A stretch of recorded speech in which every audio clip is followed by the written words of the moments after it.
नमस्कार, मी अजित चव्हाण.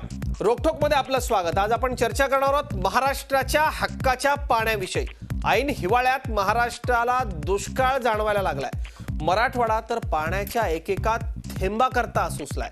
अशा परिस्थितीत दुष्काळी जनतेला पाणी पुरवणं तर दूरच, मात्र महाराष्ट्राच्या हक्काचं असणारं पाणी राज्य सरकार गुजरातला द्यायला निघालंय. मराठवाडा आणि नगरच्या हक्काचं 63 टीएमसी पाणी गुजरातला पळवण्याचा प्रयत्न सुरू झालाय.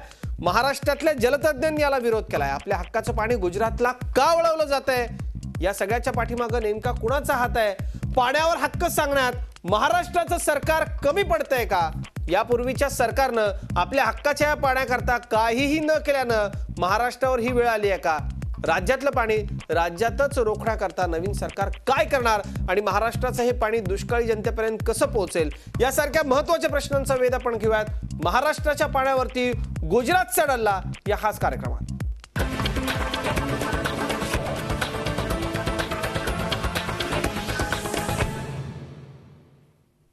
माझ्याबरोबर अनेक मान्यवर आहेत, त्यांच्याबरोबर चर्चा करणार आहोत, त्यांची ओळख करून घेणार आहोत. पण सुरुवातीला याच विषयावरचा एक महत्त्वाचा रिपोर्ट.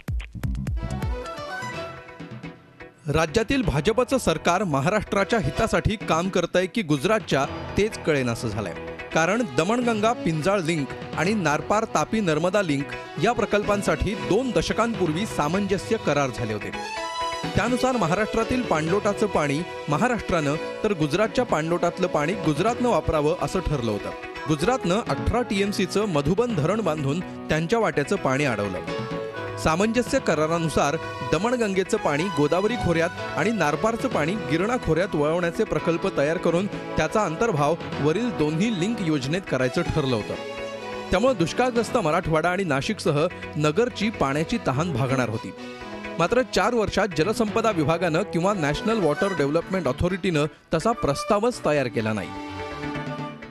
गोदावरी मुळातच तुटीचे खोरे असताना ह्या खोऱ्यामध्ये दमणगंगेच्या पाण्याशिवाय दुसरा कोणताही पर्याय उपलब्ध नसताना हे पाणी आपण गुजरातला जर आज देऊ केलं तर भविष्यात महाराष्ट्राचं कधी न भरून होणारं नुकसान होणार आहे.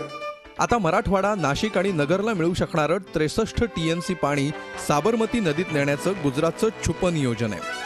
त्यासाठी दमणगंगा साबरमती लिंक प्रस्ताव तयार करण्यात आला असून तो केंद्राला सादर झालाय. काही दिवसांपूर्वी केंद्रीय मंत्री उमा भारती यांच्या उपस्थितीत मुंबईत झालेल्या बैठकीत या प्रस्तावाला राज्य सरकारनंही मान्यता दिली. गुजरात हरित करण्यासाठी राज्य सरकारनं महाराष्ट्राच्या हितावर पाणी सोडल्याचा आरोप आता होतोय. त्याविरोधात नाशिकमध्ये आंदोलन सुरू झालंय. 20 टीएमसी पाणी मुंबईला देण्याचं निमित्त करून उर्वरित 63 टीएमसी पाणी हे गुजरातमधील मधुबन धरणात नेऊन तिथून दमणगंगा साबरमती लिंकद्वारे ते पाणी खंबाटच्या धरणात टाकण्याचं त्यांचं नियोजन आहे. जलसंपदा मंत्री गिरीश महाजन यांनी मात्र हे आरोप खोडून काढले. आपण आपल्या वाट्याचं, आपल्या हिश्श्याचं पाणी, थोडं सुद्धा पाणी आपण गुजरातला जाऊ देणार नाही. जे असेल त्याचा पुरेपूर वापर आपल्याला करायचा आहे. फक्त तांत्रिकदृष्ट्या हे तपासून बघायचं आहे की हे पाणी आपल्याला कसं उचलता येईल, हे कसं लिफ्ट करता येईल. अजून नारपार तापीच्या बाबतीमध्ये कुठे आपला करार झालेला नाही, कुठे काही ठरलेलं नाही. महाराष्ट्राचं पाणी गुजरातकडे वळवण्यासाठी केंद्रातलं सरकार दबाव टाकतंय. महाराष्ट्राच्या जीवावर गुजरात सुजलाम सुफलाम करण्याचं हे कसलं धोरण, अशी टीका आता होतीये. मुंबईहून दीपक भातुसेसह योगेश खरे, झी मीडिया, नाशिक. तर या एका अत्यंत महत्त्वाच्या आणि तितक्याच गंभीर प्रश्नावरती प्रेक्षक हो आपण आज रोकटोकमध्ये बोलणार आहोत. आणि हे सगळं आपल्या समोर ज्यांनी आणलं, ज्यांनी या सगळ्या प्रश्नावरती आता उपोषण केलेलं आहे, ते राजेंद्र जाधव आपल्याबरोबर या चर्चेमध्ये. राजेंद्रजी, रोकटोकमध्ये स्वागत आपलं. नमस्कार. माझ्याबरोबर आहेत माजी मंत्री आणि भारतीय जनता पक्षाचे नेते दौलतराव आहेर, ते नाशिकच्या स्टुडिओमधून आहेत. दौलतरावजी, आपलंही स्वागत आहे चर्चेमध्ये. माझ्याबरोबर डॉक्टर विश्वंभर चौधरी आहेत, सामाजिक कार्यकर्ते, पुण्याच्या स्टुडिओमधून. विश्वंभरजी, आपलंही स्वागत या चर्चेमध्ये. माझ्याबरोबर अब्दुल सत्तार आहेत, माजी मंत्री आणि काँग्रेसचे नेते, आमदार, त्यांचंही स्वागत. सत्तार साहेब, आपलं स्वागत या चर्चेमध्ये. माझ्याबरोबर आत्ताच राज ठाकरेंनी काही वेळापूर्वी या सगळ्यामध्ये प्रतिक्रिया दिलेली आणि त्यांनी या सगळ्यामध्ये उडी घेतलेली आहे. त्यांच्या बाजूने मनसेची बाजू मांडण्याकरता शशिकांत जाधव आहेत, ते नाशिक महापालिकेत मनसेचे गटनेते आहेत. जाधव साहेब, आपलंही स्वागत. शशिकांत जाधव आणि राजेंद्र जाधव असे दोन्ही जाधव मंडळी नाशिकच्या स्टुडिओमधून आहेत. आणि सर्वप्रथम आपण थेट जाणार आहोत राजेंद्र जाधव यांच्याकडे. जलतज्ञ राजेंद्र जाधव अगदी थोडक्यात सांगा कशा पद्धतीनं महाराष्ट्राचं हे भलं मोठं नुकसान होणार आहे आणि राज्याच्या जनतेला हे कळू देत की आपण इकडे पाण्याकरता तडफडतोय आणि आपलं पाणी शेजारचं राज्य घेऊन जाण्याकरता जवळपास त्यांनी सगळी सिद्धता केलेली आहे. दमणगंगा आणि नारपारच्या खोऱ्यामध्ये माधवराव चितळे साहेबांच्या अहवालानुसार 133 TMC पाणी उपलब्ध आहे. त्यापैकी दमणगंगेच्या खोऱ्यामध्ये 83 TMC आणि नारपारच्या खोऱ्यामध्ये 50 TMC असं एकूण उपलब्ध ते 133 TMC पाणी आहे. हे पाणी आपण दिवसेंदिवस वापरत नाही आणि अरबी समुद्राला वाहून जातं.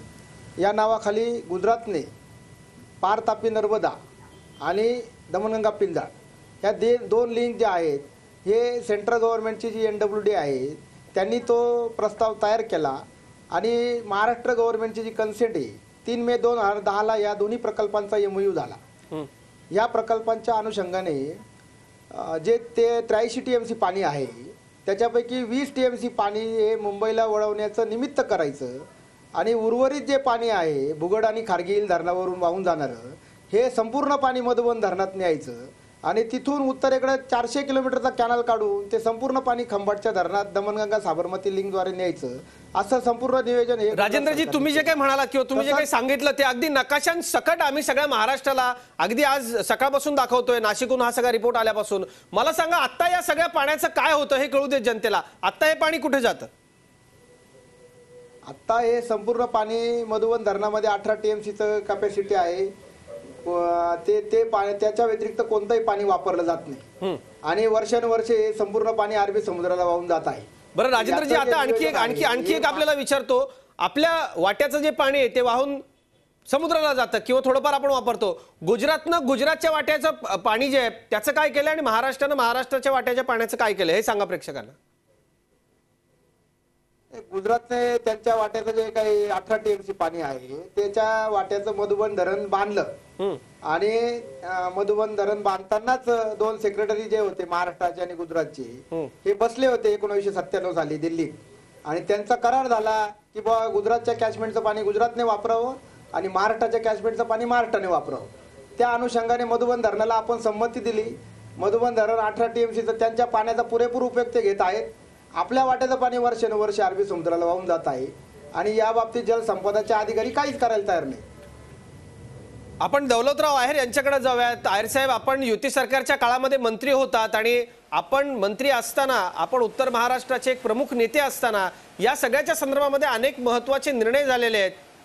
आत्ता या क्षणाला गुजरातनं त्या 18 TMC पाण्याचा वापर तरी निदान गुजरात करते. आपल्याकडे अजून काहीच होत नाही. काय नेमकं त्यावेळेला झालं होतं आपल्याला आठवत असेल काय सांगाल आम्हाला?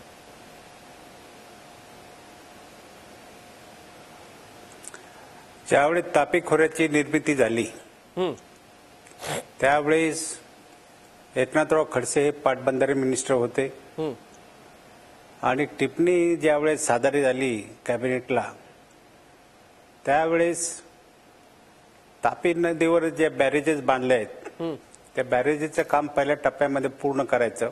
सारंगखेडा, प्रकाशा ह्या सगळ्या बॅरेजेचं काम झाल्यानंतर नारपार तापीचा प्रकल्प हातामध्ये घ्यायचा आणि पश्चिम वाहिन्याचं पाणी जे अरबी समुद्राला वाहून जातं ते पाणी काही पाणी गिरणा खोऱ्यामध्ये टाकायचं आणि शिल्लक असलेलं पाणी हे गोदावरी खोऱ्यामध्ये की ज्याचा उपयोग चांदवड, नांदगाव एवढ्याला होईल अशा तऱ्हेचं नियोजन त्याच्यामध्ये करण्यात आलेलं होतं आणि त्याप्रमाणे त्यावेळेची जी नोट तयार झालेली होती तापी खोऱ्याची त्यामध्ये स्पष्ट नमूद करण्यात आलेलं आहे. म्हणजे मागच्या 15 वर्षामध्ये काहीच काम झालं नाही म्हणून आता ही परिस्थिती ओढावली असं आपल्याला म्हणायचं आहे का? स्पष्टपणे 15 वर्षामध्ये आघाडी सरकारच्या काळामध्ये या बाबतीमध्ये कुठलंही काम झालं नाही. साधा म्हणजे पांजरपाडा जे पश्चिम वाहिन्याचं पाणी गिरणा खोऱ्यामध्ये पांजरपाडा म्हणून बोगदा पाडायचा आणि त्या बोगद्याद्वारे ते पाणी खोऱ्यामध्ये न्यायचं. हे पाणी तत्कालीन काँग्रेसच्या आघाडीच्या मंत्र्यांनी म्हणजे काही केलं नाही असं आपल्याला म्हणायचं. आहेर साहेब आपण काही काळ राष्ट्रवादीमध्ये गेला होता या सगळ्या संदर्भामधली पदं आपल्याला दिली होती. आपण तिथे जाऊनही काही उपयोग झाला नाही का? आपण स्वतः त्या पक्षामध्ये गेला होता? नाही, मी गेल्यानंतर हे ते पाणी चनकापूरचा राईट कॅनॉल जो झाडी रणगावपर्यंत जाणार होता, मध्ये दहिवड गावाजवळ एक बोगदा होता, तर बोगद्याचं काम पूर्ण केलं आणि ते उमराण्यापर्यंत कॅनॉलचं काम पूर्ण करण्यात आलेलं आहे. मी जर त्या तापी खोऱ्याचा उपाध्यक्ष नसतो तर हे काम आतापर्यंतही झालं नसतं. हे मला प्रामुख्याने या ठिकाणी नमूद करायचं. सातत्याने पाठपुरावा केला आणि त्याचमुळे ही जी कामं केली त्यामुळे देवळा तालुक्याच्या जनतेने माझा चिरंजीव भारतीय जनता पक्षाचा उभा होता त्याला भरभरून मतं दिली. 30,000 मतांची आघाडी दिली.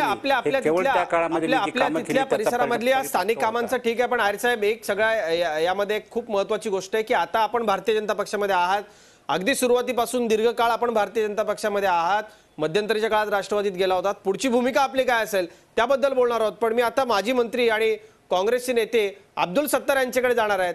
सत्तार साहेब, मराठवाडा आणि नगर असेल, नाशिक असेल, नेमकी सगळी परिस्थिती काय आपल्याला माहिती. मराठवाडा दुष्काळग्रस्त आहे. नाशिक आणि नगरमध्ये 2 TMC पाण्यासाठी इतक्या मोठ्या प्रमाणावर भांडणं होत आहेत. मोठमोठ्या बातम्या आम्ही दाखवतो. दरवर्षी बॅरेजेस तयार आहेत, पाणी सगळं वाहून जातं, समुद्राला मिळतं, याच्या बातम्या आम्ही दाखवतो. खूप दुःख होतं. इतकं सगळं पाणी सगळं समुद्राला जातं. 15 वर्षात आपल्या काळात काहीच काम झालं नाही आणि म्हणून ही परिस्थिती ओढवली असा आरोप होतोय. नाही, परिस्थिती तशी नाहीये. 15 वर्षामध्ये नियोजन करण्यामध्ये आम्ही कमी पडलो यामध्ये कुठेही तीळ मात्र शंका नाही. आपण मान्य करताय. परंतु ही सर्व परिस्थिती असतानाही प्रश्नच नाही मान्य करण्याचा. कारण की गुजरातचा आणि आपला जो करार झाला त्या करारप्रमाणे त्यांनी त्यांच्या वाट्याचा पाणी अडवलं, त्याचा उपयोग घेऊ लागले. आपण त्याच्यामध्ये कमी पडलो याच्यामध्ये कुठंच तीळ मात्र शंका नाही. परंतु याचा अर्थ हे नाही का महाराष्ट्राचा पाणी गुजरातला नेण्याचा आज सत्ताधारी जे आहे भारतीय जनता पार्टीचे आणि शिवसेनेचे किंवा दिल्लीमध्ये त्यांची सत्ता आहे त्याचा उपयोग फक्त एकट्या राज्याचा विकासासाठी गुजरातचा चालत असेल. आता अनेक कार्यालय जे आपले आहे, RBIचं कार्यालय आहे, समुद्रामध्ये जे आपल्या बाहेरून येणाऱ्या अनेक अशा नाही सत्तार साहेब अजिबात योजना आहे. आपण या संदर्भामध्ये भारतीय जनता पक्ष आणि त्यांच्या सहकार्यानं आपण जाब विचारणारच आहोत. किंबहुना हे सगळं महाराष्ट्र जनतेसमोर मांडण्याकरताच हा कार्यक्रम आहे. पण काँग्रेस राष्ट्रवादी आघाडीच्या काळामध्ये काम झालं नाही. खरं तर आपण हे मान्य केलंय प्रांजळपणे, पण हे सगळं खूप गंभीर आहे असं वाटत नाही. काम झालं नाही मी पहिले मान्य केलं, परंतु हे करणं आवश्यक होतं. नाही मानण्याचा मी प्रयत्नच नाही. त्यांनी आहेर साहेबांनी सांगितल्याप्रमाणे त्यांच्या मतदारसंघापुरता किंवा ते धुळे, नंदुरबार किंवा त्यांच्या आजूबाजूच्या एरियाला किंवा डेव्हलप करण्याचा प्रश्न नाहीये. हा प्रश्न कसा आहे का मराठवाड्याचा पाणी किंवा नगर आणि नाशिकचं पाणी हे जे आज गुजरातकडे नेण्याचा जो प्रयत्न उमा भारतीजी मुंबईमध्ये आल्या, त्यांनी मीटिंग घेतली, औपचारिकता त्यांनी मंजुरी देण्याचंही काम महाराष्ट्र सरकारच्या आणि त्यामध्ये गिरीश महाजन साहेब स्वतः उपस्थित होते. आता ते म्हणतात का असं या सगळ्या संदर्भामध्ये आपण बोलणार आहोत. मला एक ब्रेक घ्यायचा आहे. डॉक्टर विशंबर चौधरींकडे मला जायचंय. सत्तार भाई, पण ब्रेकवर जाता जाता डॉक्टर दौलतराव आहेर उत्तर द्यायचे आपल्याला काही अगदी थोडक्यात, मग मी ब्रेक घेतो.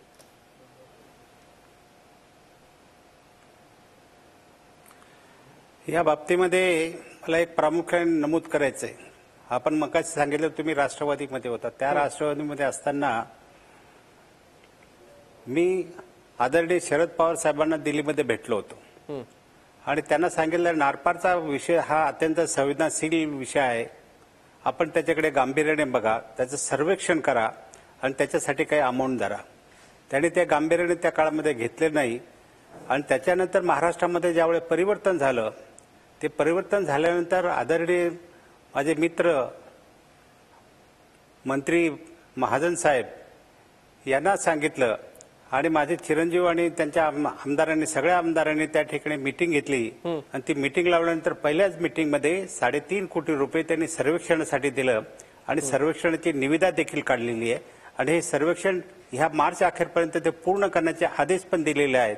अशा तऱ्हेने तत्परतेने हे सरकार काम करतं आणि 15 वर्षामध्ये आघाडी सरकारने या बाबतीमध्ये पूर्णपणे कानाडोळा केला होता. अगदी कानाडोळा केला. आपण या संदर्भामध्ये डॉक्टर दौलतराव बोलूयात. एका ब्रेकची वेळ झालेली आहे, पण तत्पूर्वी हा एक विचार मनाला शिवून जातो. माझे मराठवाड्यातले लोक आज जे तहानलेले आहेत, अत्यंत वाईट परिस्थिती आहे. तशी परिस्थिती नसती हे खूप अत्यंत वाईट वाटतंय. आणि सगळ्यात महत्वाचं म्हणजे आता मोदी पंतप्रधान आहेत, ते दबाव टाकून महाराष्ट्र सरकारवरती हे सगळं आता घडवून आणतील का? हे पाणी तिकडं जाईल का?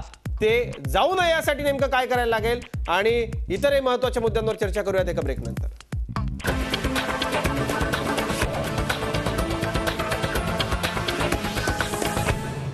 रोकटोकमध्ये पुन्हा एकदा स्वागत.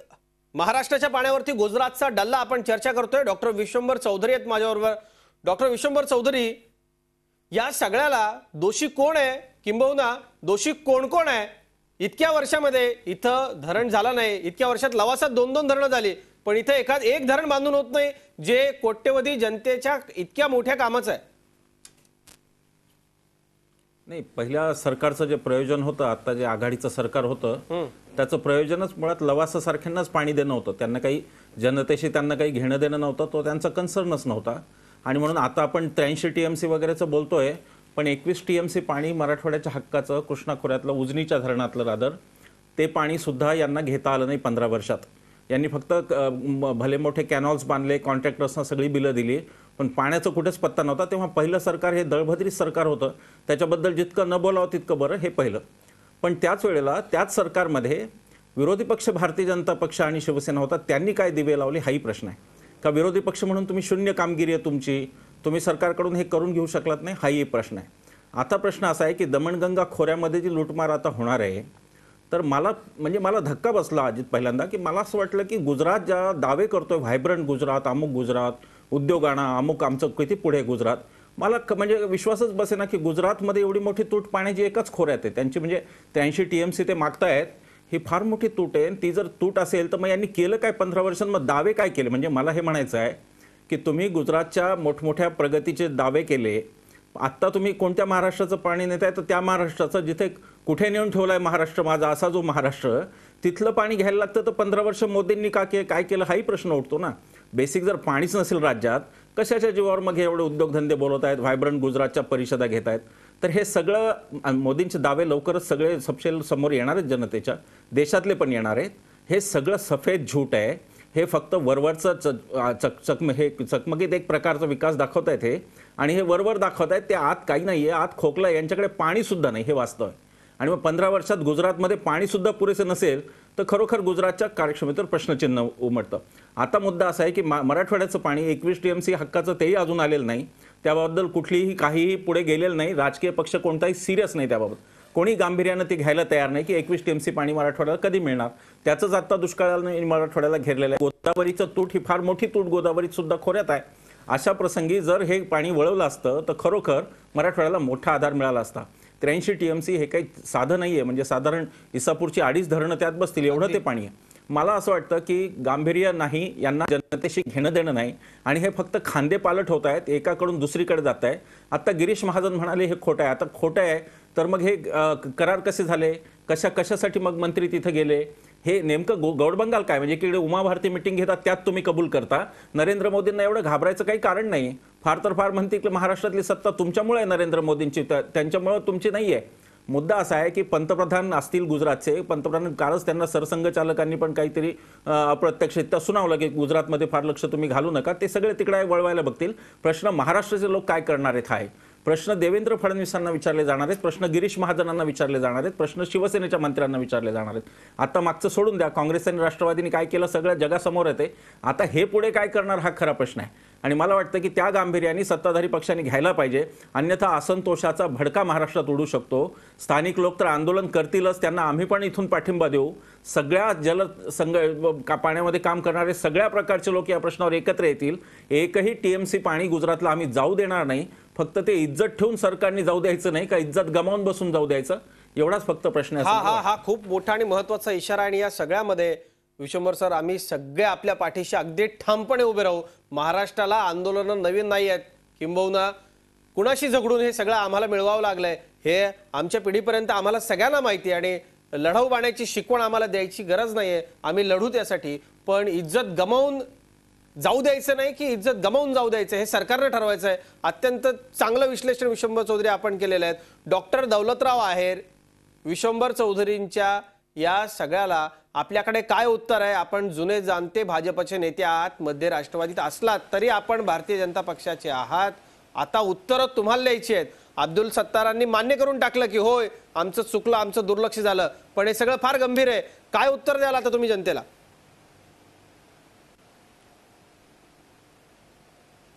मी पूर्णपणे भारतीय जनता पक्षाचा सध्या आहे, त्यामुळे वारंवार मी राष्ट्रवादीमध्ये गेलो होतो याचा उल्लेख करण्याचं काही कारण नाही आणि गेलो त्याच्यामुळे माझा फायदाच झाला माझ्या भागाचा, हे मला आवर्जून सांगायचं. बर. परंतु आताची परिस्थिती ज्याच्यावर आपण चर्चा करतोय या बाबतीमध्ये नक्की काय घडलं याची मला आता माहिती नाही, परंतु पुढच्या आठवड्यामध्ये माननीय देवेंद्रजी फडणवीस आणि गिरीशजी महाजन यांची मी भेट घेणार आहे, त्यांच्याशी या बाबतीमध्ये चर्चा करणार आहे आणि ज्या तत्परतेने ते आज काम करतायत निश्चितपणाने गिरीश महाजनांनी जे आपला शब्द दिला त्या शब्दाप्रमाणे हे काम होईल अशी माझी पूर्णपणे खात्री आहे. कारण शेतकऱ्यांचं कसं भलं होईल याच्या बाबतीमध्ये सरकार अत्यंत संवेदनशील आहे आणि प्रसंगी वेळ जर पडली तर मी आपल्याला ग्वाही देऊ इच्छितो की आदरणीय नेते हे पंतप्रधान नरेंद्र मोदीजी यांची देखील या प्रश्नावर आम्ही गाठ घेऊ आणि निश्चितपणाने ते त्याच्यातनं मार्ग काढतील हा माझा आत्मविश्वास आहे. या सगळ्यातून मार्ग निघेला असा आत्मविश्वास डॉक्टर दौलतराव आहेर व्यक्त करत असले तरी देखील हे सगळं हा प्रश्नच मुळात फार मोठा आहे. एकतर आपल्या नाकारतेपणामुळे 15 वर्ष हे सगळं पाणी गेली अनेक वर्ष आपण ते थांबवू शकलो असतो, वापरू शकलो असतो, आपल्या जनतेला उपयोग झाला असता. तसं होत नाहीये. मात्र आता यापुढं हे सगळं करण्याकरता आपल्याला काय नेमकं करावं लागेल, हे पाणी तिकडं गुजरातनं नेऊ नये म्हणून काय करायला लागेल, या सगळ्यावरती आपण बोलूयात एका ब्रेक नंतर.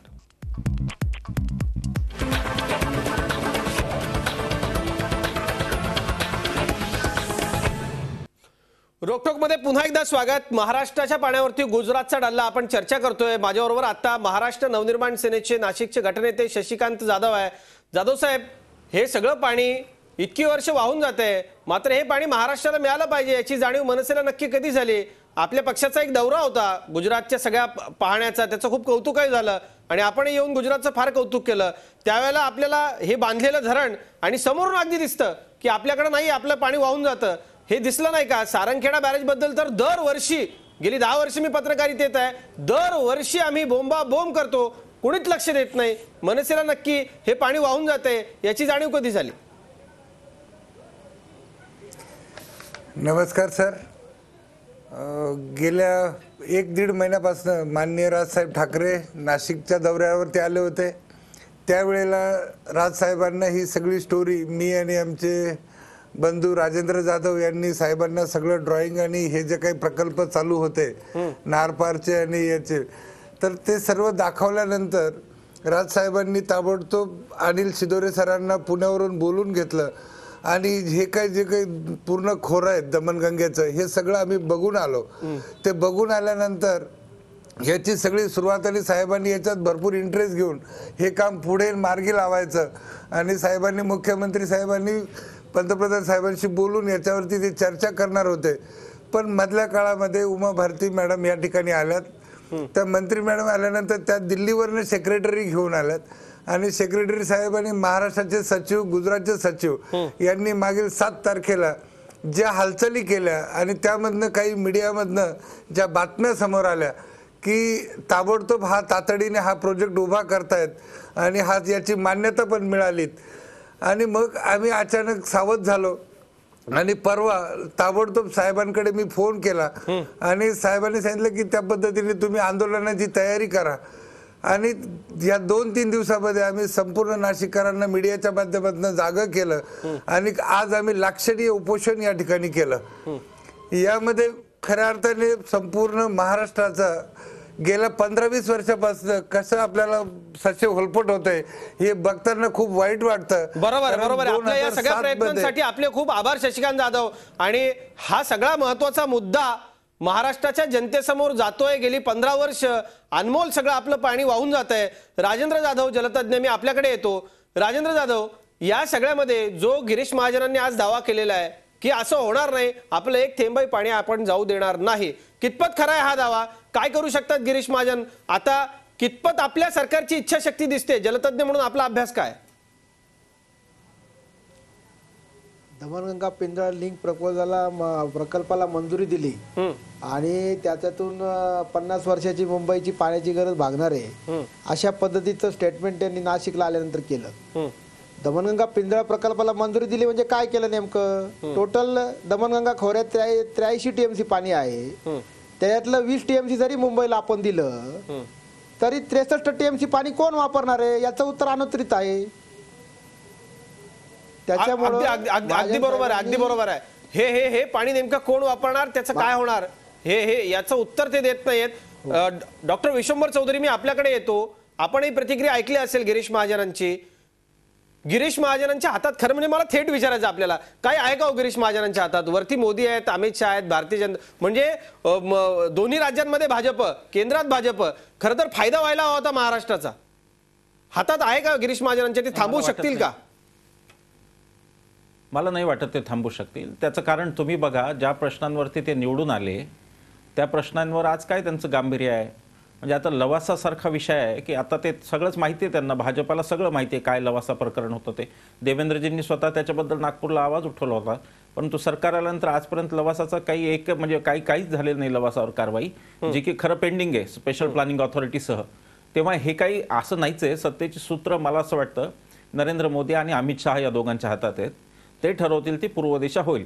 याचं स्पष्ट उत्तर आहे, हे ठरवतील ते पूर्व दिशा होईल. नक्की नक्की नक्की सर, जसं तुम्ही म्हणालात की काँग्रेस आघाडीच्या काळामध्ये भारतीय जनता पक्ष आणि शिवसेना काय करत होती, अब्दुल सत्तार, आता जी भूमिका आपण तर मान्यच केलं की आम्ही खरंच काही करू शकलो नाही, जी भूमिका तुमच्या काळात यांनी घेतली तीच आपण घेणार नाही आहात ना? काय कराल या सगळ्यासाठी? नाही, प्रश्न असा आहे का त्यावेळेस बी अनेक वेळेस अशोकरावजी चव्हाण मुख्यमंत्री असताना कॅबिनेटमध्ये चर्चा झाल्या, परंतु आमचे जे मित्र होते ज्यांच्याकडे ही खात्याची जबाबदारी होती, उपमुख्यमंत्री स्वतः याच्याकडे यावेळेस अनेक वेळेस चर्चा झाली. आमच्या दोघांच्या मिटिंगा होत होत्या, त्याच्यामध्ये हे आमचा हक्काचा पाणी आहे, आपला पाणी आहे. एक थोडासा बोगदा काढून 13 किलोमीटरचा बोगदा काढून कदाचित हा पाणी आपल्याकडे येत असेल तर हे सहज करावं अशा रीतीने आम्ही ही अजितदादांना त्या काळामध्ये बोललो.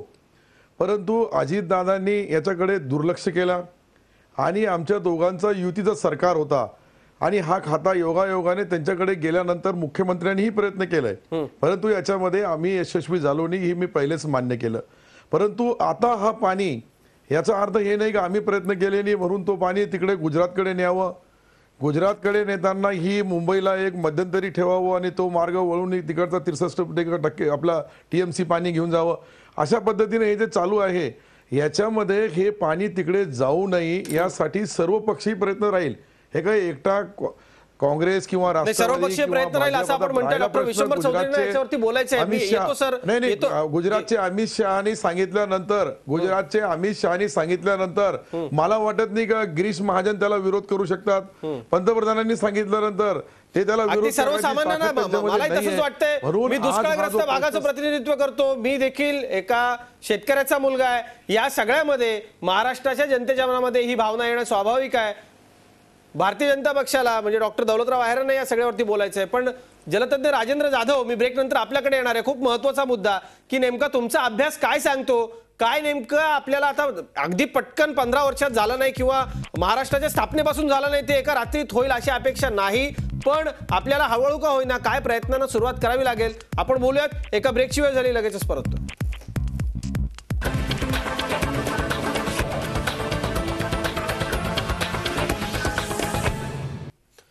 रोकटोकमध्ये आपण चर्चा करतोय महाराष्ट्राच्या पाण्यावरती गुजरातच्या डल्ला. डॉक्टर दौलतराव आहेर यांच्याकडे मी जातोय. आहेर साहेब, महाराष्ट्राच्या भल्यासाठी संयुक्त महाराष्ट्रावेळी चिंतामणराव देशमुखांनी राजीनामा दिला होता केंद्रीय अर्थमंत्री पदाचा आणि त्यांनी सुनावलं होतं नेहरूंना महाराष्ट्राचं हित आधी. असं महाराष्ट्राचं हित आधी सांगणारे सीडींचे वारसदार भारतीय जनता पक्षामध्ये आता आहेत का? या प्रश्नावरती भाजपमधले नेते, विशेषतः आपण ज्येष्ठ आहात, जनभावना काय असते ती कशी ओळखावी हे वेगळं आपल्याला सांगण्याची गरज नाही, ते आपण फार चांगलं करू शकता, हे भारतीय जनता पक्ष निश्चितपणाने पोचवण्याचं. मागाशीच मी सांगितलं होतं पुढच्या आठवड्यामध्ये मी जलसंपदा मंत्री गिरीश महाजन आणि आदरणीय देवेंद्रजी फडणवीस या दोघांची भेट घेणार आहे. नक्की परिस्थिती काय त्याचं अवलोकन करून गरज पडल्यास मोदीजींना देखील आम्ही भेटणार आहोत, कारण पाण्याचा विषय अत्यंत संवेदनशील आहे.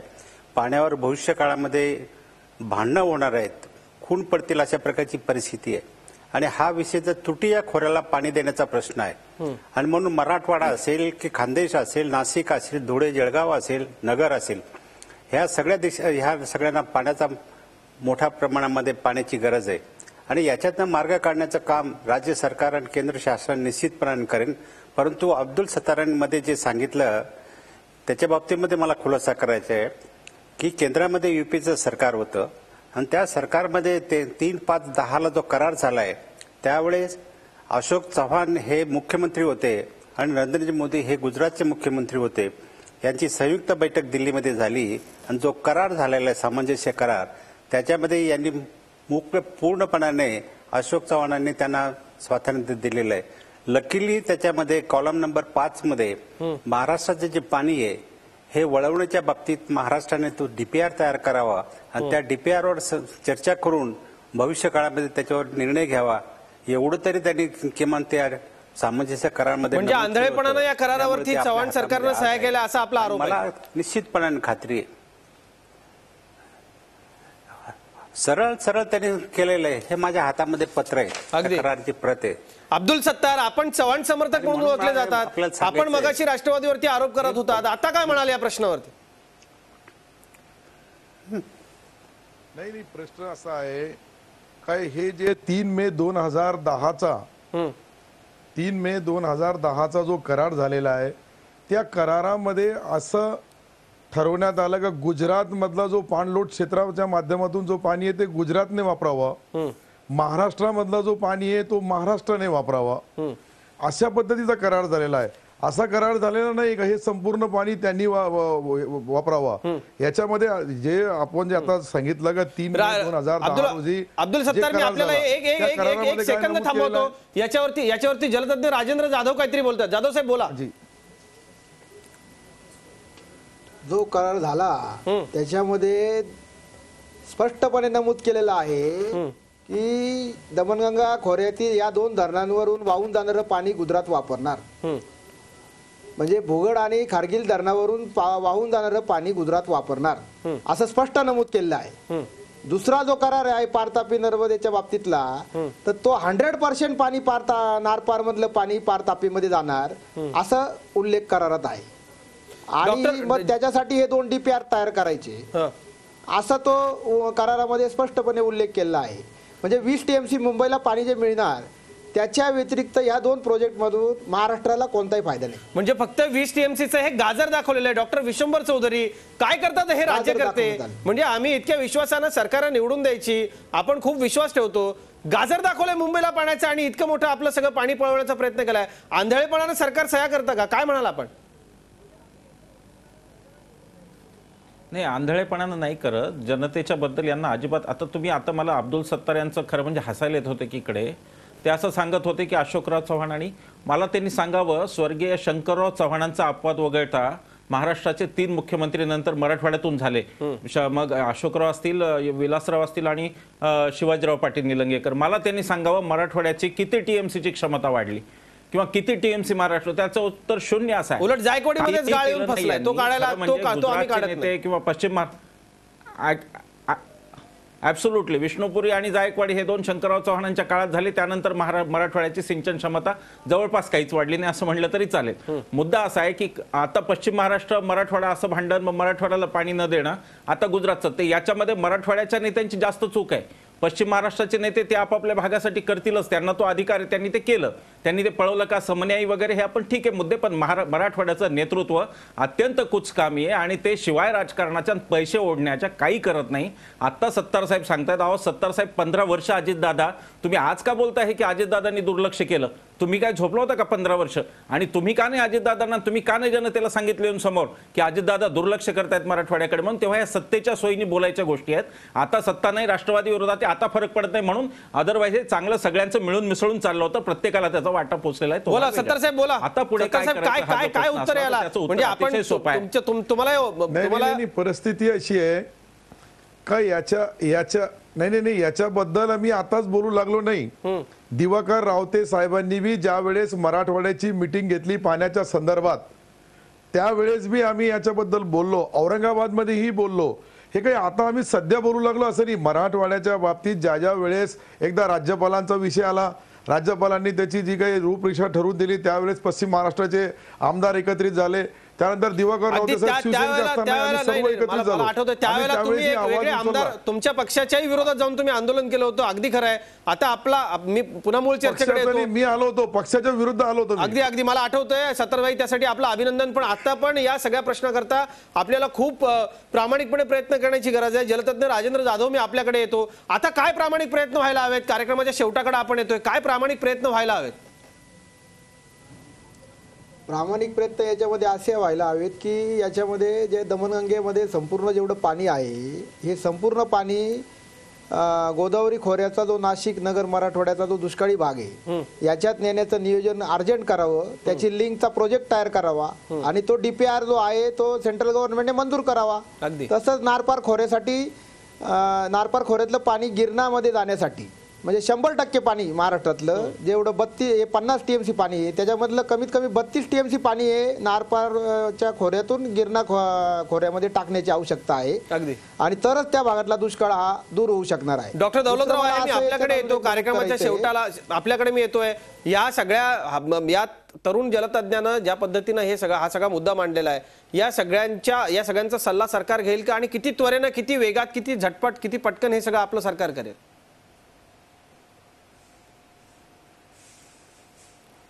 निश्चितपणाने सगळ्यांचा सल्ला घेऊन हे सरकार काम करेल. परंतु जो मराठवाड्याचा नगरचा जो अनुशेष आहे किंवा तुटीचा जे गोदावरी खोऱ्याचा आहे याच्या बाबतीमध्ये मला एक सूचना करायची आहे. दमणगंगा पिंजाळचं पाणी मुंबईला वाढवून द्यावं आणि त्याच्या बदल्यामध्ये वैतरणा धरण जे आहे वैतरणाचं पाणी मुकण्यामध्ये टाकायचं की जेणेकरून ते जायकवाडीपर्यंत जाईल, नगरची तहान भागेल, मराठवाड्याचा दुष्काळ तर कमी करण्यामध्ये त्याचा उपयोग होईल. या दृष्टिकोनातून देखील राज्य सरकारने गांभीर्याने घ्यायला पाहिजे. वैतरणाचं जर पाणी मिळालं तर निश्चितपणाने ह्या भागाला काहीतरी जीवदान मिळाल्यासारखं होईल. आणि त्याचबरोबर आता मगाशी जाधवांनी सांगितल्याप्रमाणे महाराष्ट्राच्या हक्काचं जे पाणी आहे 32 TMC पाणी गिरणा खोऱ्यामध्ये जर वळवलं आणि मांजरपाडा 2च्या माध्यमातून चांदवड, नांदगाव येवल्याला जर पाणी मिळालं तर ते पाणी पुढेपर्यंत जाईल आणि महाराष्ट्राला निश्चित. अगदी अगदी राजेंद्र जाधव, अगदी थोडा वेळ आहे. शेवट मी आपल्याकडे येतो. बोला. सरकार राज्य माझं म्हणणं केंद्र सरकारला खूप काळजी असेल तर पिंजाळ धरणाला पैसे द्या. 14 TMCचं धरण आहे. 15-20 वर्षाची गरज भागून जाईल मुंबईची. आणि जो उरलेले 5 प्रोजेक्ट आहेत उल्हास वैतरणामध्ये, शाही आहे, काळू आहे, पोशीर आहे, गारगई आहे, सगळ्या धरणांचे मंजूर आहे. 30-30 वर्षापासून धरणं. पैसे नाही म्हणून धरणं होत नाही. आणि 68 TMC कॅपॅसिटी 5 धरणांची. अगदी राजेंद्र जाधव साहेब, खरं ही चर्चा करताना आतून इतकं अस्वस्थ होतंय की आपल्या सरकारच्या नाकर्तेपणाची ही चर्चा आपण इथं बसून करतोय. खरं तर इतक्या वर्षापूर्वीच हे सगळं व्हायला हवं होतं. दौलतराव, जाता जाता आपल्याला एक प्रश्न, तो म्हणजे आमच्या सगळ्यांच्या मनामध्ये एक शंका आहे की हायकमांडच्या आदेशाच्या विरोधात जाऊन महाराष्ट्र BJP, महाराष्ट्राचे मुख्यमंत्री, महाराष्ट्राचे जलसंपदा मंत्री या सगळ्याच्या संदर्भामध्ये काही ठोस निर्णय घेऊ शकतील का? ते घेऊ शकले नाही तर काय?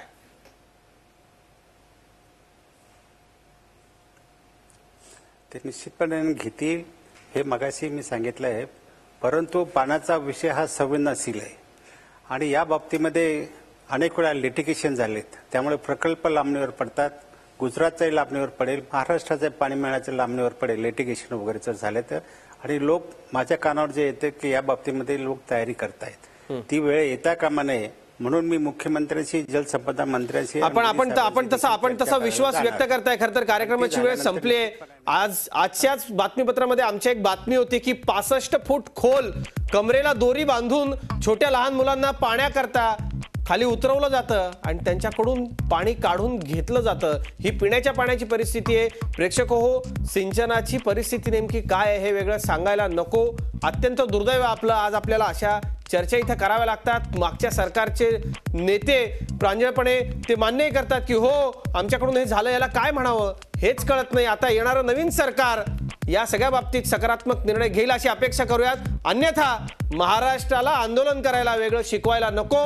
विश्वंभर चौधरी आणि सर्व मान्यवरांनी सांगितलेलंच आहे, जर आंदोलनाची वेळ पडली तर प्रेक्षक हो, या हक्काच्या पाण्याकरता महाराष्ट्राला आंदोलन करावंच लागेल. जे संयुक्त महाराष्ट्रापासून आपल्या शेजारी आहेत त्यांच्याशी पुन्हा एकदा हे आंदोलन करायला लागू नये म्हणून सरकारनं चांगला, योग्य आणि वेळीच निर्णय घ्यायचा आहे. रोकटोकमध्ये आपण सर्व मान्यवर आलात, आपले मनपूर्वक आभार. ताज्या बातम्यांसाठी पाहत राहा झी 24 तास. रहा एक पाऊल पुढे.